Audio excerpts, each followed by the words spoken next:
মঙ্গলবার মধ্যরাতের পর স্থলভাগে প্রবেশ করবে। দুপুর থেকেই উত্তাল হবে বঙ্গোপসাগর। বিকেলের পর থেকে আমূল পরিবর্তন আবহাওয়ায়। আকাশ মেঘলা, বিক্ষিপ্তভাবে শুরু বৃষ্টিপাত।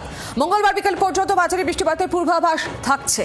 বুধবার দক্ষিণবঙ্গের সব জেলায় বৃষ্টি। শুক্রবার মুর্শিদাবাদ, বীরভূমে ভারী বৃষ্টির সতর্কতা জারি। এদিকে বুধবার এবং বৃহস্পতিবার বৃষ্টির পরিমাণ বাড়বে কলকাতাতেও। মঙ্গলবার মধ্যরাতে ল্যান্ডফলের সম্ভাবনা। দুপুর থেকেই উত্তাল হবে বঙ্গোপসাগর।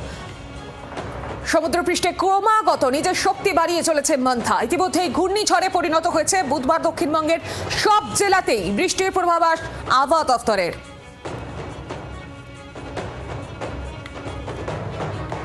মঙ্গলবার বিকেল পর্যন্ত মাঝারি বৃষ্টিপাতের পূর্বাভাস দেওয়া। বড় তো মাইকিং চলছে সমুদ্র উপকূলবর্তী এলাকাগুলোতে। ট্রলার নিয়ে মাছ ধরতে যান, তাদেরকে অনুরোধ করা হচ্ছে